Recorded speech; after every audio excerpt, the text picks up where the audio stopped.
తిరిగి BCN news కి స్వాగతం. ప్రజా సమస్యల పరిష్కారానికి ప్రత్యేక వెబ్సైట్ ను ప్రారంభించినట్టు మంత్రి నిమ్మల రామానాయుడు స్పష్టం చేశారు. ఈ మేరకు ఆయన మాట్లాడుతూ పాలకొల్లు నియోజకవర్గంలో ప్రజా సమస్యల పరిష్కారానికి వెబ్సైట్ ను రూపొందించడం ఆనందంగా ఉందని తెలిపారు. Palakollu cloth and yarn merchant సంఘ భవనంలో జరిగిన ఈ కార్యక్రమంలో మంత్రి నిమ్మల రామానాయుడు మాట్లాడుతూ ప్రజలు తమ సమస్యలను వెబ్సైట్ ద్వారా తెలియజేయాలని కోరారు. ఈ వెబ్సైట్ ద్వారా అందిన సమస్యలను ఆయా శాఖలకు పంపి పరిష్కారానికి చర్యలు తీసుకోనున్నట్టు తెలిపారు. సంబంధిత సమస్యను పరిష్కరించిన తర్వాత ఆయా సమాచారాన్ని ఫోన్ ద్వారా తెలియజేయనున్నట్టు తెలిపారు. రామరాజు గారు ప్రతి ఎన్నికలోనూ కూడా నాకు ఎంతో వెన్నట్టు ఉంది. కుటుంబ శ్రేయోభిలాషిగా ఉన్న ఆయన అకాల మృతికి చింతిస్తూ ఒక 2 నిమిషాలు మౌనం పాటించారు. ఆఫీసులో ఉన్నప్పుడు పర్ డే 100 నుంచి 300 మంది వరకు కూడా ఆఫీస్కి వస్తూ ఉన్నారు. వాళ్ళకు ఉన్నటువంటి సమస్యలన్నీ కూడా మన దృష్టికి తీసుకొస్తూ ఉన్నారు. మేము కూడా ఆ సమస్యని విని అక్కడే క్లియర్ చేయడానికి ప్రయత్నం చేస్తాను. ఇప్పుడు కూడా 50% మన ఫోన్ కాల్ ద్వారా చాలా వరకు క్లియర్ అవుతాయి. ఇప్పుడు మన ఆఫీస్ కి చాలా మంది ఇప్పుడు చెప్పారు ప్రాబ్లమ్స్ మీద వచ్చేవాళ్ళు. మనం వస్తున్నాం, వాళ్ళకి చెప్తున్నాం, కొన్ని క్లియర్ అయిపోతుంది, కొన్ని క్లియర్ అవ్వట్లేదు. అట్లా కాకుండా మనం ఏదైనా రిజిస్టర్ చేసి ఆన్లైన్ చేసుకుని అలా ఈరోజు ఎంతమంది మనకి ఏదైతే సమస్యను చెప్పారు ఆ సమస్య ఏ డిపార్ట్మెంట్కి సంబంధించింది, అది ఎంతవరకు క్లియర్ అయింది, క్లియర్ అయితే హ్యాపీ, ఒకవేళ క్లియర్ అవ్వకపోతే దానికి రీజన్ ఏంటి, ఇవన్నీ చేస్తే కొంచెం సాటిస్ఫాక్షన్ లెవెల్ పెరుగుతుందని ఆలోచన. అందుకే ఇప్పుడు ఏంటంటే ఈ యాప్ ఏదైతే క్రియేట్ చేస్తారో ఈ యాప్ ద్వారా మనం ఏదైతే మీరు అప్లికేషన్ ఏదైతే వచ్చిందో అప్లికేషన్ ఆ యాప్ ద్వారా మన ఆఫీస్లో దాన్ని రిజిస్టర్ చేస్తాము. ఇది వెంటనే డైరెక్ట్గా ఆ మండలం, ఆ డిపార్ట్మెంట్, ఆ నోడల్ ఆఫీసర్ కూడా వాళ్ళ దగ్గరికి వెళ్తున్నారు. ఏ డిపార్ట్మెంట్స్ ఏంటి మన ఆన్లైన్లోనే ఏ డిపార్ట్మెంట్స్ ఎన్ని ప్రాబ్లమ్స్ వచ్చి ఎన్ని క్లియర్ అయ్యింది, ఎన్ని పెండింగ్లో ఉన్నాయి, ఎక్కడ క్లియర్ కాలేదు అనేది కూడా మనం కూడా వర్కౌట్ చేసుకుని నేను కూడా కొంచెం అధికారులతో కూడా మాట్లాడడానికి అవకాశం ఉంటుందని చెప్పి ఇది మనం ఒక ప్రయోగాత్మకంగా ఒక కార్యక్రమాన్ని తీసుకుంటే పబ్లిక్కి ఇంకా మన రెస్పాన్సిబిలిటీగా ఉండగలుగుతాం, సాటిస్ఫాక్షన్ లెవెల్ కూడా వాళ్ళకి పెంచగలుగుతాం అనే ఆలోచనతోటి దాన్ని కూడా ఈరోజు మనం లాంచ్ చేసి. కూటమి ప్రభుత్వం వచ్చి 7 నెలలైనా ఎన్నికల్లో ఇచ్చిన హామీలేవీ నెరవేర్చలేదని మండలి ప్రతిపక్ష నేత మాజీ మంత్రి బొత్స సత్యనారాయణ విమర్శించారు. మాజీ మంత్రులు కారుమూరి నాగేశ్వరరావు, గుడివాడ అమర్నాథ్, మాజీ ఎమ్మెల్యే కరణం ధర్మశ్రీతో కలిసి విశాఖలో బొత్స మీడియా సమావేశం నిర్వహించారు. ఎన్నికల హామీలు నెరవేర్చవలసిన బాధ్యత ప్రభుత్వానికి ఉందని, ఎన్నికల హామీలకు బడ్జెట్లో కేటాయించిన నిధులకు పొంతం లేదని పేర్కొన్నారు. ఇచ్చిన హామీలు నెరవేర్చకపోగా ప్రజలపై విద్యుత్ ఛార్జీల పేరుతో భారం మోపడం సరికాదని అన్నారు. ప్రజలపై 15,000 కోట్ల భారం మోపారని, 6 నెలల్లో చేసిన 70,000 కోట్ల అప్పు ఎక్కడికి పోయిందో చెప్పాలని డిమాండ్ చేశారు. ఎన్నికల్లో ఇచ్చిన హామీలు ఎప్పటి నుంచి అమలు చేస్తారో చెప్పాలని బొత్స సత్యనారాయణ డిమాండ్ చేశారు. రాష్ట్రంలో సాధారణ ఎన్నికలు జరిగి సుమారు 7 నెలల కాలం కానొస్తుంది. ప్రభుత్వం ఏర్పాటైన తర్వాత ఎన్నికల్లో వచ్చిన కొత్తగా ఎన్నికల్లో గెలిచి వచ్చిన ప్రభుత్వాలకి వాళ్ళు ప్రయారిటీస్ ఉంటాయి. దాంతో పాటు ప్రజలకు ఇచ్చిన వాగ్దానాలు ఉంటాయి. వాటన్నిటినీ చేయవలసిన బాధ్యత ఆ ప్రభుత్వాలకు ఉంటుంది. మనం జరిగిన శాసనసభ సమావేశాల్లోనూ శాసనమండలి సమావేశాల్లోనూ కూడా ఈ అంశాలని మేము శాసనమండలిలో చాలా విషయాల్ని అక్కడ లేవనెత్తాం. బడ్జెట్ కూడా 5 నెలల తర్వాత బడ్జెట్ పెట్టినప్పటికీ కూడా బడ్జెట్ లో వారిచ్చిన ఎన్నికల్లో ఇచ్చిన వాగ్దానాలు వాళ్ళ ప్రాధాన్యతకు సంబంధించి కానీ ఎక్కడ కొనుగోలు మేరలో ఎక్కడ పొంతం లేకుండా ఆ కార్యక్రమాలు చేశాయి. బడ్జెట్ పెట్టారు.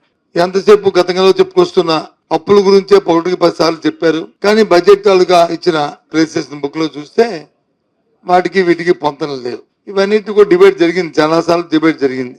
వాస్తవాలన్నీ కూడా శాసనమండలిలో చెప్పాం కూడా, వాస్తవం కాదని చెప్పాం కూడా. అవి పక్కన పెట్టుకుంటే అసలు ఇచ్చిన వాగ్దానాలని, ప్రజలకు ఇచ్చిన సూపర్ 6 కానీ, లేదు ప్రజలకు ఇచ్చిన హామీల్ని, ఏదైతే విద్యుత్ ఛార్జీలు కానీ, లేదు నిత్యావసర ధరలు కానీ, అవన్నిటిని కూడా మేము ఎట్టి పరిస్థితుల్లోనూ పెంచం, మీకు నేను భరోసా, మేము వస్తే ఇంకా తగ్గిస్తామని చెప్పిన నేపథ్యాన్ని కూడా మనం చూసాం, విన్నాం కూడా.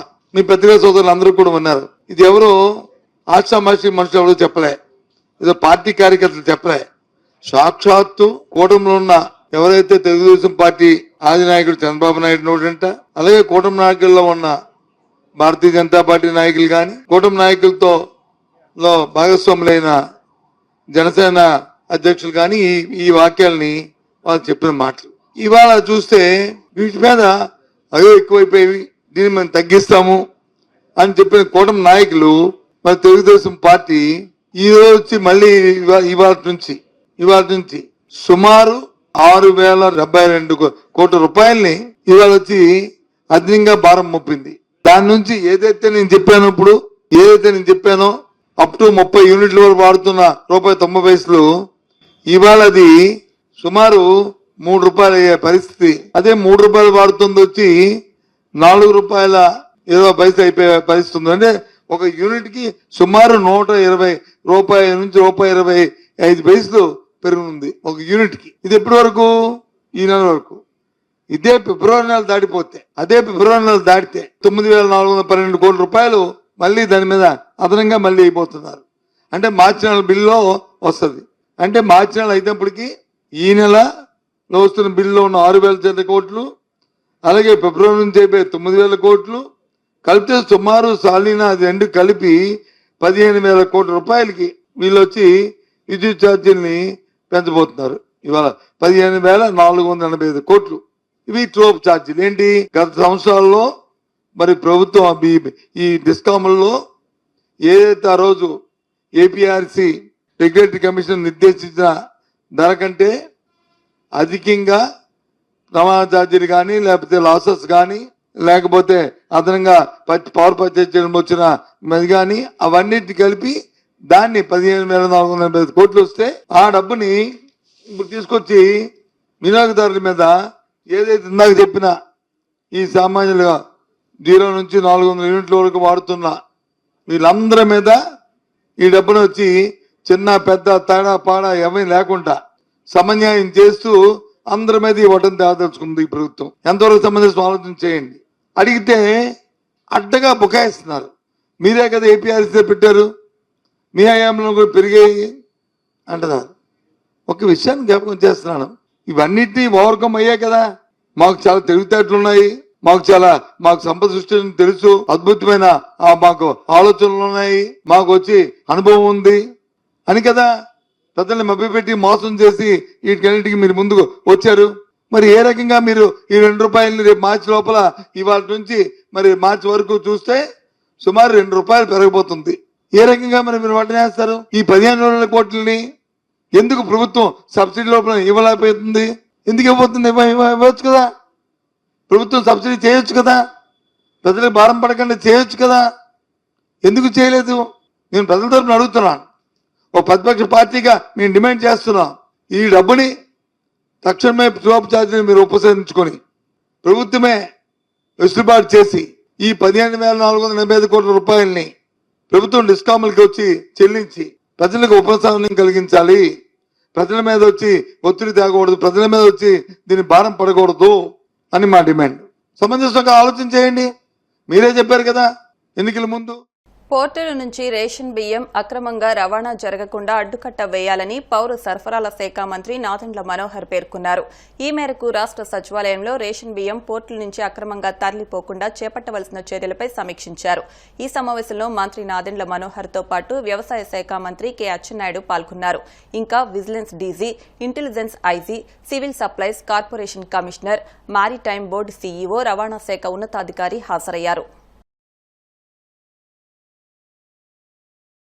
వార్తలు ముగించే ముందు ముఖ్యాంశాలు మరొకసారి. ఉండవల్లి నివాసంలో మంత్రి లోకేష్ ప్రజా దర్బార్, సమస్యలు చెప్పుకునేందుకు వివిధ ప్రాంతాల నుంచి వచ్చిన రైతులు.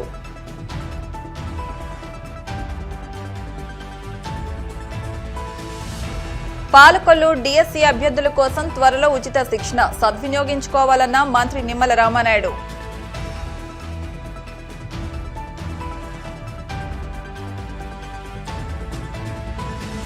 మొగల్తూరు మండలం రామన్నపాలెలో వింత ఘటన, వేప చెట్టు నుంచి పాలు కారడంతో పూజలు చేసిన మహిళలు.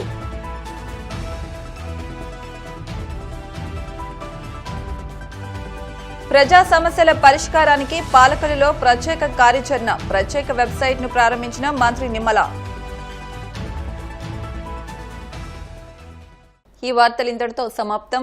మరిన్ని వార్తల కోసం BCN digital YouTube channel, Facebook page ను ఫాలో అవ్వండి. అప్డేట్ వార్తల కోసం ప్లీజ్ సబ్స్క్రైబ్.